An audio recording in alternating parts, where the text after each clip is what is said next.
সুপ্রিয় শিক্ষার্থীবৃন্দ, data structure and algorithm সাবজেক্টের আজকে আমাদের 16 নম্বর লেকচার। আর এই লেকচার থেকে আমরা অধ্যায় 3 নিয়ে বিস্তারিত আলোচনা শুরু করব। আমরা কিন্তু বিগত 15টি লেকচারে প্রথম অধ্যায় এবং দ্বিতীয় অধ্যায় কমপ্লিট করেছি।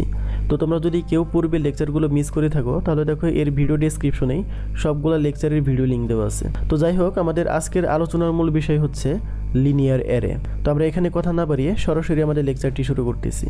লক্ষ্য করো, বিভিন্ন ধরনের ডাটা স্ট্রাকচারের মধ্যে সবচেয়ে সরলতম ডাটা স্ট্রাকচার হলো এই লিনিয়ার অ্যারে। আমরা কিন্তু এই ডাটা স্ট্রাকচার অ্যান্ড অ্যালগোরিদম সাবজেক্টের প্রথম অধ্যায়েই লিনিয়ার ডাটা স্ট্রাকচার নিয়ে বিস্তারিত আলোচনা করেছি। তো খেয়াল করো, সেখানে কিন্তু আমরা বলেছিলাম যে ডাটা স্ট্রাকচারে ডাটা উপাদানসমূহ পর্যায়ক্রমিকভাবে সাজানো থাকে তাকে লিনিয়ার ডাটা স্ট্রাকচার বলা হয়। তো দেখো, এখানে কিন্তু সংজ্ঞাটা হচ্ছে যে লিনিয়ার অ্যারে বলতে কী বোঝায়।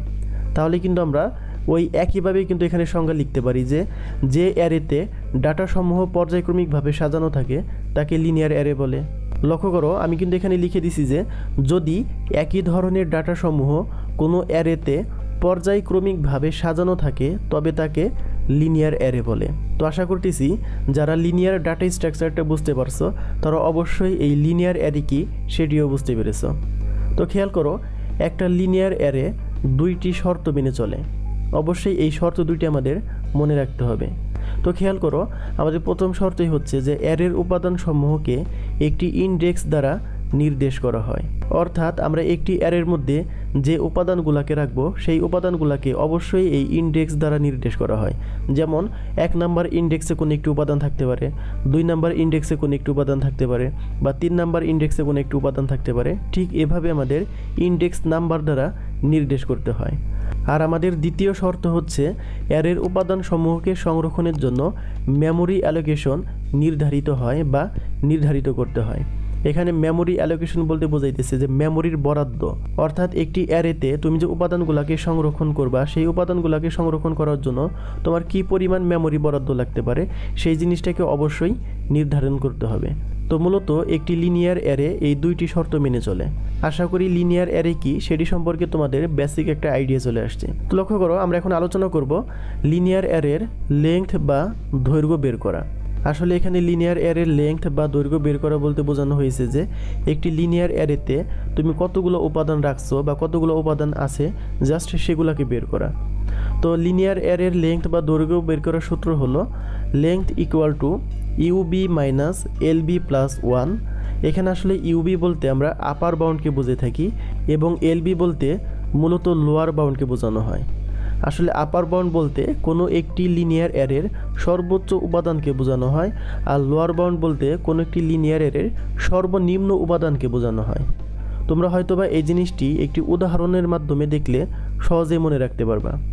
যেমন এখানে একটি এক্সাম্পল রেখেছি, খেয়াল করো যে একটি মোবাইল কোম্পানি 1932 সাল থেকে শুরু করে 2021 সাল পর্যন্ত প্রত্যেক সালে বিক্রিত মোবাইল সংখ্যা রেকর্ড অটো নামক অ্যারেতে সংরক্ষণ করে। তো লক্ষ্য করো, এখানে কিন্তু অ্যারের একটি নাম উল্লেখ করে দিছে যে অটো নামক অ্যারেতে সংরক্ষণ করে। তো প্রশ্ন হচ্ছে যে উক্ত অ্যারের উপাদান সংখ্যা কত। অর্থাৎ এই অটো নামক অ্যারেতে 1932 সাল থেকে শুরু করে 2021 সাল পর্যন্ত প্রত্যেক সালে বিক্রিত মোবাইল সংখ্যা রেকর্ড সংরক্ষিত অবস্থায় আছে। তো এই অ্যারেতে উপাদান সংখ্যাগুলো কত। তো দেখো, আমরা কিন্তু খুব সিম্পল এখান থেকে বুঝতেছি যে এখানে সর্বনিম্ন মান হচ্ছে 1932 এবং সর্বোচ্চ মান হচ্ছে 2021। তাহলে আমরা এখান থেকে বলতে পারি যেখানে এলবি বা লোয়ার বাউন্ড হচ্ছে 1932 এবং ইউবি বা আপার বাউন্ড হচ্ছে 2021। তো লক্ষ্য করো, আমি এখানে সমাধানটা করে দিয়েছি যে দেওয়া আছে ইউবি বা আপার বাউন্ড ইকুয়াল টু 2021 এবং এলবি বা লোয়ার বাউন্ড হচ্ছে 1932।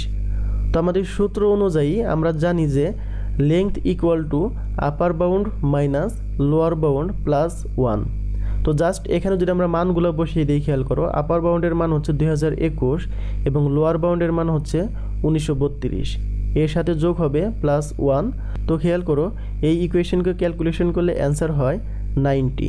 তাহলে আমরা বলতে পারি যে অটো নামক যে অ্যারেটি ছিল সেই অ্যারেটিতে 90টি উপাদান রয়েছে। অর্থাৎ অটো অ্যারেটি 90টি উপাদান ধারণ করে। আশা করি এই উদাহরণের সাহায্যে তোমরা বুঝতে পেরেছো যে কিভাবে একটি লিনিয়ার অ্যারের লেংথ বা দৈর্ঘ্য বের করতে হয়। এখন আমরা আলোচনা করব একটি অ্যারে ঘোষণা করার আবশ্যকীয় তথ্যগুলো কি কি। অর্থাৎ তুমি যে একটি অ্যারে ঘোষণা করবা বা একটি অ্যারেকে ডিক্লেয়ার করবা, সেই অ্যারেকে ডিক্লেয়ার করার জন্য তোমার কি কি তথ্য লাগতে পারে। তো লক্ষ্য করো, প্রত্যেকটি অ্যারে ঘোষণা করার ক্ষেত্রে অবশ্যই নিচের 3টি তথ্য উল্লেখ থাকতে হবে। তার প্রথম তথ্যটাই হচ্ছে ডাটা টাইপ, অর্থাৎ প্রত্যেকটি অ্যারের অবশ্যই ডাটা টাইপ থাকতে পারবে। তুমি ডাটা টাইপ ছাড়া কোনো অ্যারেকে ঘোষণা করতে পারবা না বা ডিক্লেয়ার করতে পারবা না। এখানে আসলে ডাটা টাইপ বলতে আমরা কি বুঝি? আমরা কিন্তু ডাটা টাইপ নিয়ে অলরেডি প্রথম অধ্যায়ে আলোচনা করেছি। মূলত ডাটার ধরনকেই ডাটা টাইপ বলা হয়। অর্থাৎ তুমি কি পূর্ণ সংখ্যা নিয়ে কাজ করবা, নাকি দশমিক সংখ্যা নিয়ে কাজ করবা, নাকি কোনো ক্যারেক্টার নিয়ে কাজ করবা, সেগুলোকে আমাদের অবশ্যই বলে দিতে হয়। যেমন তুমি যদি পূর্ণ সংখ্যা নিয়ে কাজ করতে চাও, তাহলে ডাটা টাইপ হিসেবে অবশ্যই ইন্টিজার ব্যবহার করা হয়। তুমি যদি দশমিক সংখ্যা নিয়ে কাজ করো, তাহলে অবশ্যই ডাটা টাইপ হিসেবে ফ্লোট ইউজ করা হয়। তো এগুলোকেই মূলত ডাটা টাইপ বলা হয়। ওকে, তারপরে খেয়াল করো, একটি অ্যারে ঘোষণা করার ক্ষেত্রে অবশ্যই একটি অ্যারের নাম থাকতে হবে। আমরা যদি অ্যারেকে ডিক্লেয়ার করি, তাহলে অবশ্যই অ্যারের নাম দিতে হবে। আর অ্যারের নাম হিসেবে তুমি যে কোনো নাম ইউজ করতে পারো, তোমার নাম ইউজ করতে পারো বা আদার্স XYZ যে কোনো কিছু ইউজ করতে পারো, কোনো প্রবলেম নাই। তারপরে খেয়াল করো, একটি অ্যারে ঘোষণা করার ক্ষেত্রে আমাদের অ্যারের সাইজটাকেও ডিক্লেয়ার করে দিতে হয় যে এই অ্যারের সাইজটা কীরকম হবে, অর্থাৎ এই অ্যারের ভিতরে কতগুলো ডাটা রাখা যাবে। তো আশা করি অ্যারে ঘোষণা করার যে আবশ্যকীয় তথ্যগুলো আছে সেগুলো তোমরা বুঝতে পেরেছো। তো এখন আমরা আলোচনা করব লিনিয়ার অ্যারের সুবিধা এবং অসুবিধা নিয়ে। তো আমরা শুরুতেই আলোচনা করব লিনিয়ার অ্যারের সুবিধা নিয়ে। তো লক্ষ্য করো, লিনিয়ার অ্যারের একটি বড় সুবিধা হচ্ছে যে খুব সহজেই অ্যারের যে কোনো উপাদান শনাক্ত করা যায়। অর্থাৎ ধরো একটি অ্যারের মধ্যে 25টি ডাটা আছে। তো এই 25টি ডাটা থেকে তোমার যে ডাটাটা প্রয়োজন সেই ডাটাকে তুমি খুব সহজেই শনাক্ত করতে পারবা। এছাড়া লিনিয়ার অ্যারের আরও একটি বড় সুবিধা হচ্ছে যে ইচ্ছামতো অ্যারের সাইজকে পরিবর্তন করা যায়। অর্থাৎ তুমি যে অ্যারের সাইজটাকে ডিক্লেয়ার করে দিছো, সেই অ্যারের সাইজকে যে কোনো সময় তুমি পরিবর্তন করতে পারো, কোনো প্রবলেম হবে না। তো এই দুইটি হচ্ছে লিনিয়ার অ্যারের প্রধান সুবিধা। আর প্রত্যেকটা জিনিসের সুবিধা থাকলে কিন্তু অবশ্যই অসুবিধাও থাকে। তো এখন আমরা আলোচনা করব লিনিয়ার অ্যারের অসুবিধাগুলো নিয়ে। তো লক্ষ্য করো, লিনিয়ার অ্যারের বড় একটি অসুবিধা হচ্ছে যে ডাটা সংযোজন এবং বিয়োজন করা। অর্থাৎ ডাটা সংযোজন ও বিয়োজন করার মতো কাজ এই অ্যারের মাধ্যমে সম্পন্ন করা খুবই কষ্টকর। তো যদিও আমরা এই অধ্যায়েই ডাটা সংযোজন এবং বিয়োজন করার অ্যালগরিদমগুলো নিয়েই আলোচনা করব, তখন হয়তোবা জিনিসটা আরও ক্লিয়ারভাবে বুঝতে পারবা। তো লক্ষ্য করো, লিনিয়ার অ্যারের বড় আরও একটি অসুবিধা হচ্ছে এটি একটি মেমোরি ব্লককে দখল করে রাখে। এটি কিন্তু বড় একটি অসুবিধা। তো আশা করি লিনিয়ার অ্যারের সুবিধা এবং অসুবিধা যদি পরীক্ষায় আসে তাহলে তোমরা অবশ্যই অ্যান্সার করতে পারবা। তো এই ছিল মূলত আমাদের আজকের লেকচার। তো লক্ষ্য করো, আজকের লেকচার থেকে যেভাবে পরীক্ষায় প্রশ্নগুলো আসতে পারে, তোমাকে বলতে পারে লিনিয়ার অ্যারে বলতে কী বোঝায়। আর আমি আশা করতেছি এই প্রশ্নটি এখন পরীক্ষায় আসলে তোমরা অ্যান্সার করতে পারবা। 2 নম্বর প্রশ্নটি খেয়াল করো, লিনিয়ার অ্যারের 2টি শর্ত লেখো। আশা করি লিনিয়ার অ্যারের 2টি শর্ত কী সেটি তোমরা এখন জানো। 3 নম্বর প্রশ্নটা খেয়াল করো যে একটি অ্যারের লেংথ বের করার সূত্র লেখো। আর মোটামুটিভাবে এই প্রশ্নটি কমন বিধায় আমি কিন্তু ডান পাশে 3 স্টার দিয়ে রাখছি। অবশ্যই এই প্রশ্নটি একটু গুরুত্ব সহকারে পড়বা। তো পরবর্তী প্রশ্নটা খেয়াল করো যে অ্যারে ঘোষণার আবশ্যকীয় তথ্যগুলো কি কি। অর্থাৎ একটি অ্যারে ঘোষণা করার জন্য তোমার কি কি তথ্যগুলো অবশ্যই লাগবে, যেটি আমি মাত্রই আলোচনা করেছি। আশা করি এই প্রশ্নটি পরীক্ষায় আসলে তোমরা অ্যান্সার করতে পারবা। 5 নম্বর প্রশ্নটি খেয়াল করো, লিনিয়ার অ্যারের সুবিধা ও অসুবিধাগুলো লেখো। আশা করি এই ধরনের প্রশ্ন এখন পরীক্ষায় আসলে তোমরা অ্যান্সার করতে পারবা। তো আগামী লেকচারে আমরা লিনিয়ার অ্যারের ট্রাভার্জিং অ্যালগরিদম নিয়ে আলোচনা করব।